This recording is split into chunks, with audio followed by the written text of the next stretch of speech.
सभी किसान की खोज यूट्यूब चैनल देखने वाले भाइयों को मेरा हाथ जोड़ के राम राम। अपन ने जो कल भैंस की मिल्किंग दिखाई थी तो उसका डाइट प्लान क्या है और अपने फार्म पे भैंसों का क्या डाइट प्लान रहता है उस पर एक वीडियो बना रहे। तो स्टार्टिंग करें से कपास की खल से। ये कपास की खल 16 लीटर जो दूध दे रही है उसको 2 किलो ये कपास की खल दी जाती है और 1 किलो ये बिनोला, इसको बिनोला बोलते हैं, 1 किलो ये दिया जाता है और आधा किलो दिया जाता है ये गेहूं का दलिया और ये तुअर की चूरी है ये दी जाती है 1.5 किलो। ऐसे करके 5 किलो सूखी फीड एक समय में दी जाती है। और ये मिनरल मिक्सचर है, एग्रीमेंट फोर्ट का अपन वापरते हैं, आप कौन सा भी वापर सकते हैं। 100 ग्राम प्रतिदिन दिया जाता है और ये 1/4 किलो गुड़ रेगुलर दिया जाता है। और ये राई का तेल जो है वो 3 दिन से एक बार राई का तेल 1/4 लीटर दिया जाता है। अगर आपके पास जवारी है, हरा चारा है तो मिनरल मिक्सचर आप कम दो, गुड़ आप कम दो, कोई फर्क नहीं पड़ता।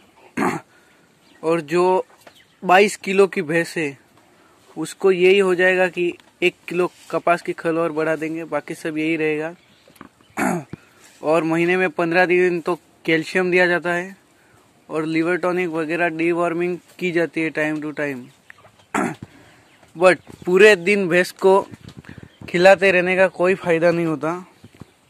ये भी आप देख रहे हो, सब भैंस सुबह से बैठ चुकी है, 11 बजे की बैठ चुकी है, टोटल भैंस जुगाली कर रही है।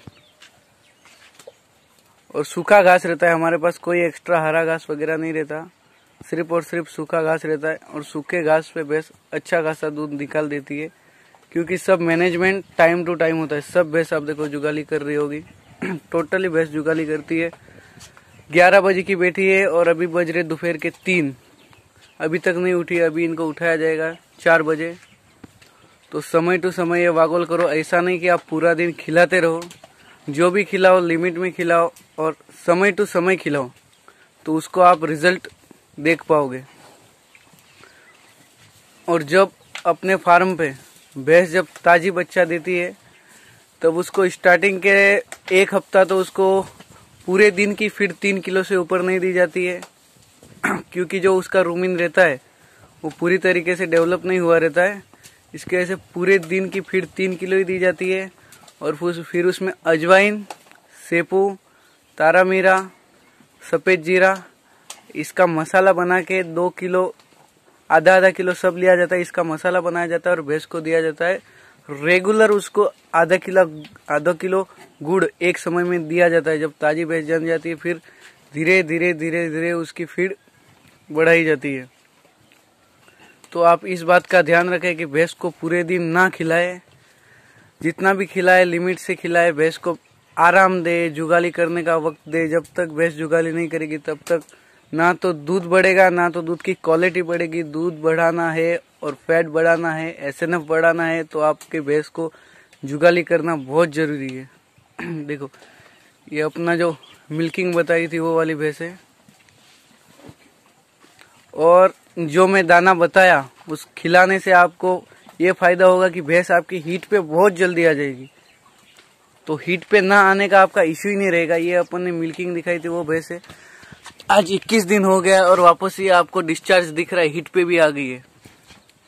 तो ये जो आप फीड दिखाया है वो अगर आप देते हो तो आपको बहुत अच्छा रिजल्ट आएगा। बट रूल इट्स रेगुलर, आपको जो नियम है वो लागू रखना है, टाइम टू टाइम सब कुछ भैंसों को देते रहना है। और जब हमारे फार्म पे भैंस ज़्यादा दिन की जनेली हो जाती है तब उसको जो ये गुड़ है गुड़ कम कर दिया जाता है। गुड़ नहीं देते, फिर हफ्ते में 1-2 बार दिया तो दिया, नहीं तो नहीं देते। और तेल तो बिल्कुल ही बंद कर देते हैं क्योंकि भैंस जल्दी हीट पे आ जाती है। और जो गुड़ है वो सब फार्म वाले ध्यान दें कि गुड़ जो है ये काला गुड़ है तो सब काला गुड़ ही खिलाए।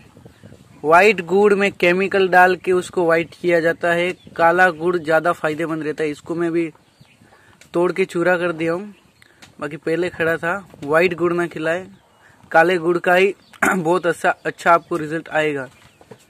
तो ये सब अगर छोटी छोटी बातें ध्यान में रखते हो तो आपकी भैंस ना तो कभी बीमार होगी ना, और वो अपना पूरा पीक पॉइंट दिखाएगी और टाइम टू टाइम फल भी जाएगी और प्रेग्नेंट भी रह जाएगी, कोई इश्यू नहीं आएगा।